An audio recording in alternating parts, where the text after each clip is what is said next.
Saya Tifal Solesa melanjutkan Kompas Petang, Saudara.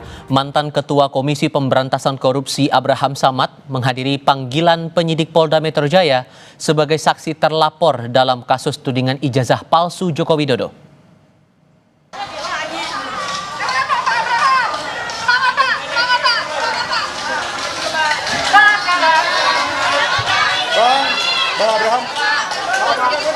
Saat diperiksa pada Rabu pagi, Abraham mengklaim pemeriksaan ini diduga adanya siniar atau podcast Abraham Samad Speak Up yang pernah membahas isu dugaan ijazah palsu Joko Widodo. Meski begitu, ia mengelak isi siniarnya memiliki unsur pidana terkait pencemaran nama baik apa yang dilaporkan Joko Widodo. Mengenai kemungkinan dirinya menjadi tersangka, Abraham menegaskan ia dan tim hukumnya pasti akan melawan.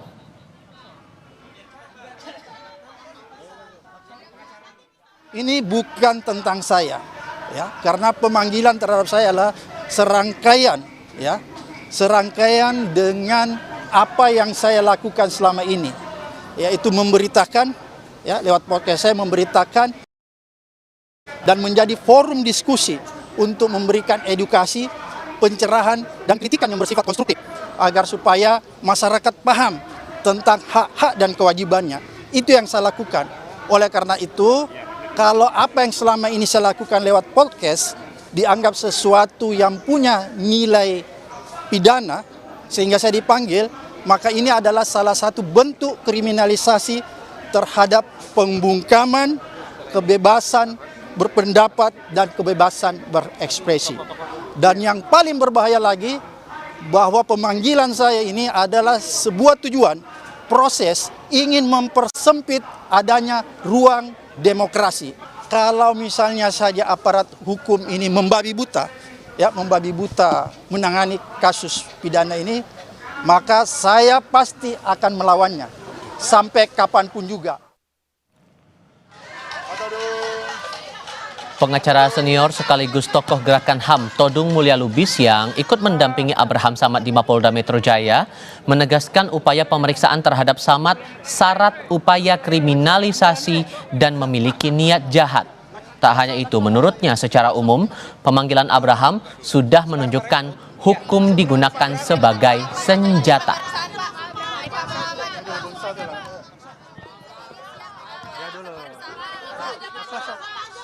Dulu, Mas Lakso dulu. Ini ada pengacara saya, Mas Lakso. Lakso. Sorry kabel. Lakso. Saya tidak menyangka akibat podcast yang dilakukan oleh Saudara Abraham Samad, dia dikriminalisasi. Tidak boleh ada kriminalisasi dalam negara Republik Indonesia ini terhadap wartawan, terhadap mereka yang punya podcast, terhadap siapapun, karena ini membungkam kebebasan berpendapat. Pasal penghinaan atau pencemaran nama baik itu sudah dihapuskan. Hanya di negara yang otoriter atau punya tendensi untuk menjadi negara otoriter, pencemaran nama baik, penghinaan itu dikriminalisasi. Inilah zaman di mana penegakan hukum dipolitisasi. Inilah zaman di mana hukum dijadikan sebagai weapon. Ini yang disebut weaponization of law. Lalu apa indikasi siniar atau podcast Abraham Samad mencemari nama baik ataupun fitnah terhadap Joko Widodo? Dan apakah pemeriksaan Samad dalam kasus ijazah Jokowi kali ini berpotensi membungkam suara kritis publik? Kami diskusikan bersama dengan para narasumber. Bergabung saat ini ahli hukum tata negara Refli Harun, juga bergabung bersama kami Sekjen Pradi Bersatu Ade Darmawan dan mantan Kabareskrim Polri Susno Duaji. Selamat sore semuanya dengan Tifal di studio. Apa kabar? Selamat sore, Mas Tifal. Selamat sore para pendengar. Terima kasih semua sudah bergabung bersama kami kali ini. Dianggap ini syarat muatan lain selain di luar hukum. Sehingga menurut Anda, Mas Ade, apa yang salah sebetulnya dengan podcastnya Bang Samad ini sehingga harus diperiksa terkait dengan kasus ijazah Jokowi ini? Oke, terima kasih Mas dari Kompas News ya. Jadi kalau terkait laporan Pak Insinyur Joko Widodo kan kemarin itu, beliau melaporkan peristiwa. Kemudian peristiwa ini menjadi menjadi pemeriksaan terhadap beberapa yang diduga ya ikut dan turut melakukan tindak pidana pencemaran tersebut. Artinya gini Mas Tifan, bahwa kemudian dipanggilnya Bang Abraham, saya rasa itu normatif hukum. Ya, tidak ada diskriminasi di sini. Ini kan polisi memeriksa dengan adanya bukti yang telah dipelajari, kemudian diperiksa bahwa ada dugaan di situ. Ya, kita tidak bisa menghindari itu. Apa kata-kata yang salah dari podcast itu sehingga ada muatan potensi bahwa ada pencemaran nama baik di situ menurut Anda, Bang Ade? Jadi gini, podcast ini kan berbeda dengan pemberitaan nih, Bang Tifal ya. Kalau di podcast itu, kalau kata-katanya saya tidak melihat alat buktinya secara menyeluruh yang mana menjadi satu ujaran kebencian atau fitnah atau pencemaran. Tetapi yang saya tahu bahwa podcast YouTube terus kemudian ada video juga yang dimana ada beberapa kelompok orang ya. Dan di situ juga Bang Abraham sempat berorasi dan lain sebagainya. Nah, yang saya lihat sih itu. Kemudian podcastnya juga ada, tapi saya nggak terlalu membuka secara, karena itu kan merusak pemeriksaan. Kalau saya sampaikan di sini bahwa ini loh yang menjadi fitnah dan pencemarannya gitu loh. Tapi kan banyak podcast juga yang mengeluarkan opini masing-masing sehingga dianggap oleh Bang Abraham ini membungkam demokrasi. Jadi gini. Demokrasi itu sah-sah saja, Bang Tifal, tak sepanjang demokrasi itu ya tidak mencemarkan seseorang. Itu yang pertama. Yang kedua adalah kalau kita berbicara demokrasi, Pak Insinyur Joko Widodo ini kan korban dari ujaran kebencian, korban dari fitnah, korban dari tindakan-tindakan di mana beliau dilecehkan betul. Kalau menurut saya beliau dilecehkan betul. Okay. Artinya ya kalau memang mau berdemokrasi tapi jangan juga melakukan yang diduga tindak pidana, yaitu penyampaian pendapat itu tidak tendensius dan menjustifikasi orang. Gitu. Tidak tendensius, tidak menjustifikasi. Nah, Anda, Bung Refli, yang juga punya podcast di sini, dengan adanya kasus semacam ini, Bang Abraham Samad dilaporkan sebagai saksi terlapor, diperiksa hari ini, ngerasa was-was nggak nih? Iya, ini secara umum ya. Saya selalu mengatakan ya, negara yang masih memproses orang yang berpendapat itu demokrasinya pasti sontoloyo gitu ya. Jadi ini bukan soal Abraham Samad atau tidak, tapi bagaimana kita memelihara demokrasi dan konstitusi kita. Itu yang paling penting sesungguhnya. Jadi saya membayangkan ya ketika reformasi kemarin, kita bicara mengenai bagaimana kita demokrasi ditegakkan, konstitusi ditegakkan, karena kita hidup dalam negara otoritarian, orde baru begitu.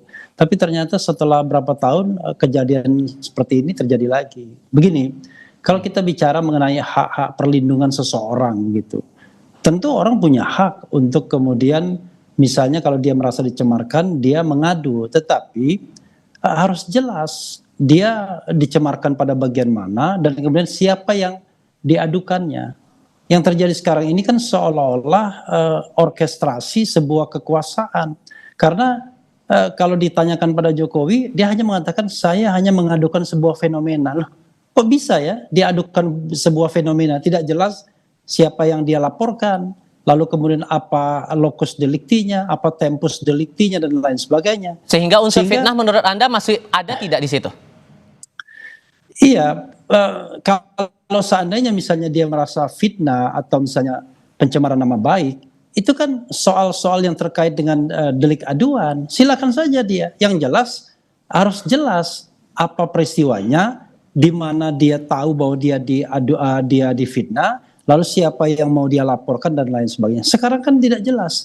Ketika ditanyakan pada Jokowi, dia bilang bukan saya yang melaporkan 12 orang itu. Itu satu. Yang kedua, ya, kasus ini adalah gabungan dari pengaduan Jokowi sebagai sebuah delik aduan dan delik umum yang dilaporkan Ade Darmawan dan lain-lain.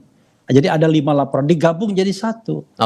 Padahal kalau kita mau bicara penegakan hukum, kalau memang ini delik aduan, ya sudah dipisahkan dulu.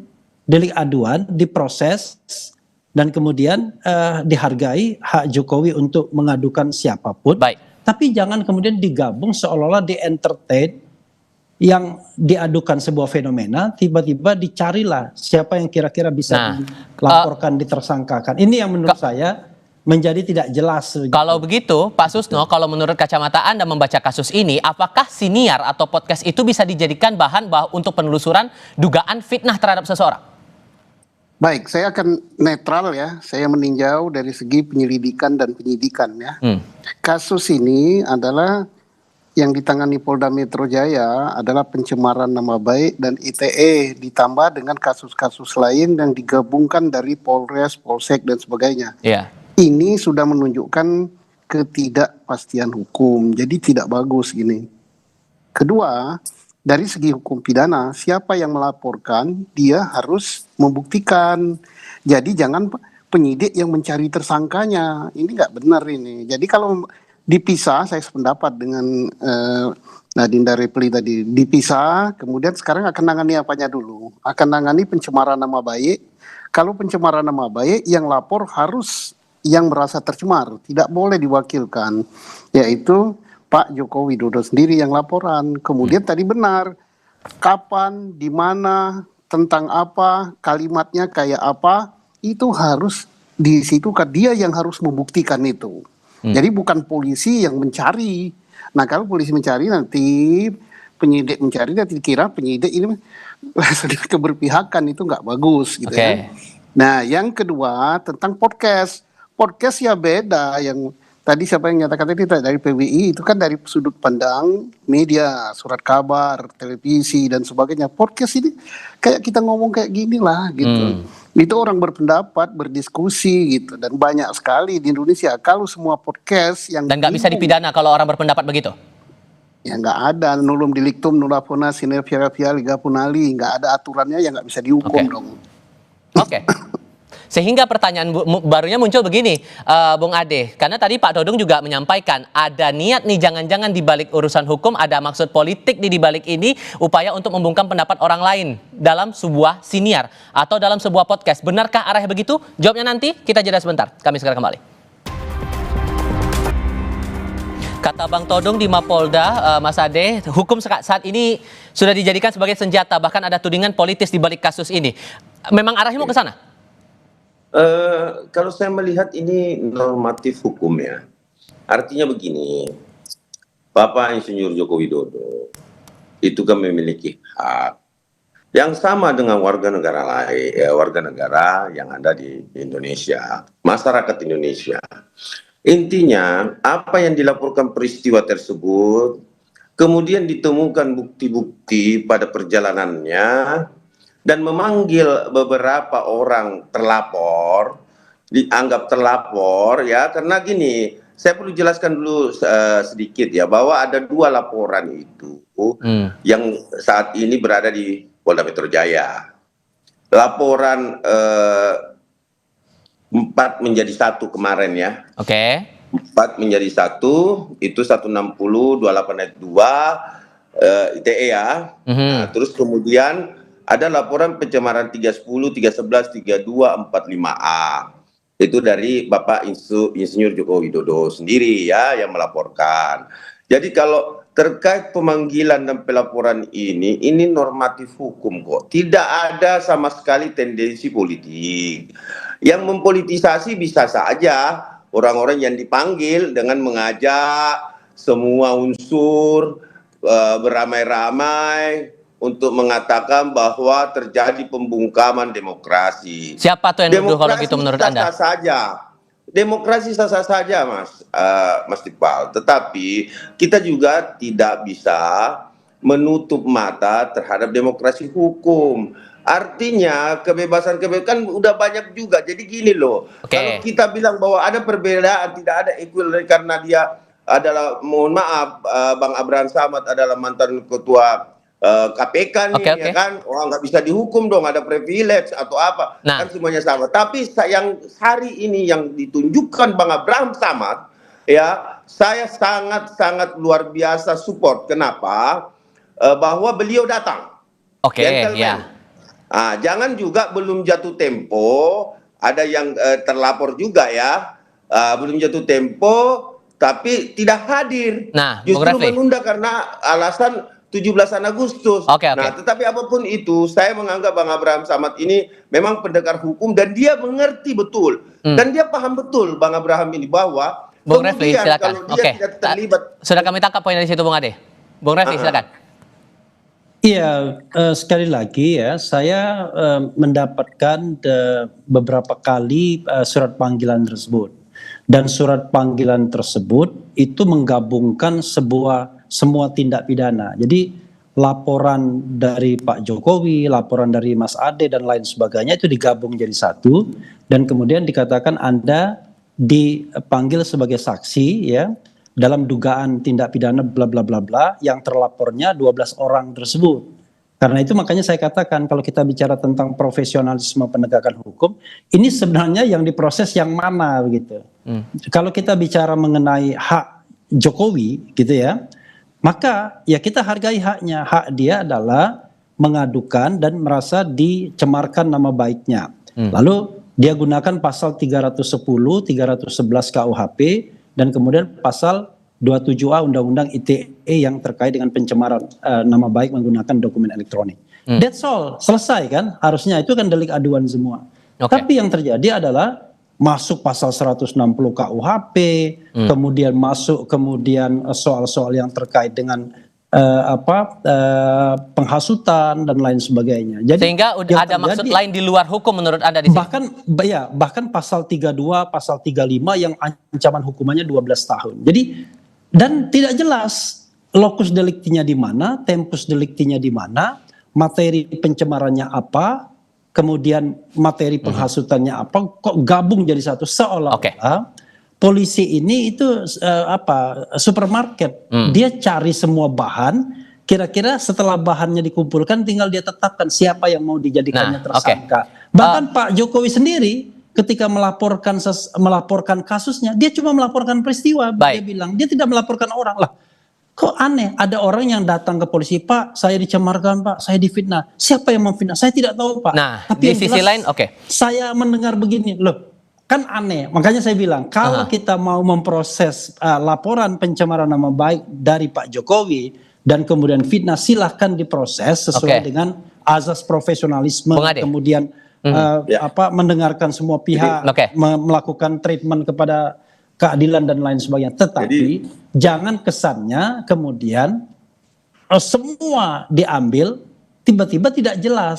Bung Ade, mana silakan. yang mau diincar atau enggak begitu. Jadi gini, Bang Refli. Jadi kalau saya sih menganalogikan, saya tidak membela ataupun seperti apa tentang penegakan hukum di pihak kepolisian.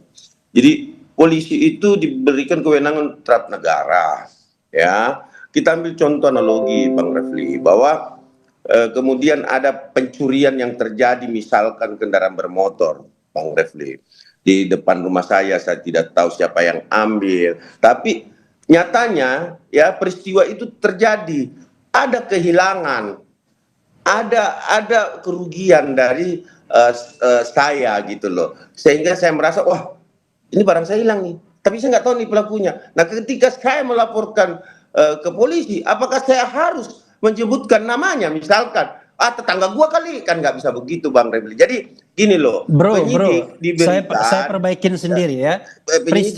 Peristiwa itu berbeda dengan kalau Anda difitnah atau dicemarkan. Kalau misalnya Anda dicuri, memang kita belum tahu siapa pencurinya. Tapi kalau Anda merasa dicemarkan nama baik dan difitnah, masa Anda nggak ngerti siapa yang mencemarkan dan yang memfitnah Anda? Masa Anda mendengarkan sebuah pencemaran dan fitnah? Lalu sayup-sayup. Wah, saya mendengarkan suara ya. Ada orang yang memfitnah saya, mencemarkan saya. Jelas itu. Ini kayaknya Pak Susno udah mau ngomong nih. Silakan Pak Susno, silakan Pak. Jadi ini bagus sekali ya, ini pencerahan yang bagus. Jadi kasus ini berbeda dengan pencurian. Kalau pencurian itu polisi tidak dilapori pun dia harus berbuat. Karena itu bukan delik aduan. Termasuk rakyat biasa, rakyat jelata seperti saya, kan tidak lagi polisi sekarang ini. Petanian, kalau tahu ada pencurian, saya lihat dia, saya berhak menangkap, tertangkap tangan. Nah, serahkan pada Polri. Tetapi saya mengetahui ada seseorang yang dicemarkan nama baiknya, saya nggak boleh melapor dong. Yang melapor yang namanya merasa tercemar. Oke. Nah, siapa tahu, dan laporan itu harus lengkap gitu, karena ini delik aduan, kapan, di mana, bunyi pencemarannya kayak apa, kemudian dia mengumpulkan alat-alat bukti itu untuk dinilai oleh Polri. Jadi bukan jangan sampai nanti penyidik Polri mencari, wah ini podcast yang ini mencemarkan, ada lagi podcast yang ini mencemarkan, oh ini ada percakapan di WA grup ini mencemarkan, itu nggak boleh. Jadi bedanya delik aduan sama bukan delik aduannya. Oke, sehingga singkat saja Pak, kalau membaca kasus yang Suginur kan kasus pernah narapidana, kasus pencemaran nama baik Jokowi, akhirnya kan diampuni oleh Presiden Prabowo Subianto. Apakah itu juga akan jadi pertimbangan penyidik untuk meneruskan atau tidak kasus ini? Itu bagus sekali, karena apa? Objeknya adalah ijazah palsu. Nah, buktikan dulu si objek itu palsu nggak ijazah ini. Nah, kalau ijazahnya betul-betul palsu, ya bukan cemarkan nama baik, namanya membuat berita bahwa ijazah itu palsu gitu. Tapi kalau ijazahnya asli dikatakan palsu, ya baru itu mencemarkan nama baik. Oke, sudah kami tangkap poin dari situ. Pak Susno, Bang Ade, Bung Refli, terima kasih sudah berdiskusi bersama kami kali ini. Selamat sore semuanya. Terima kasih.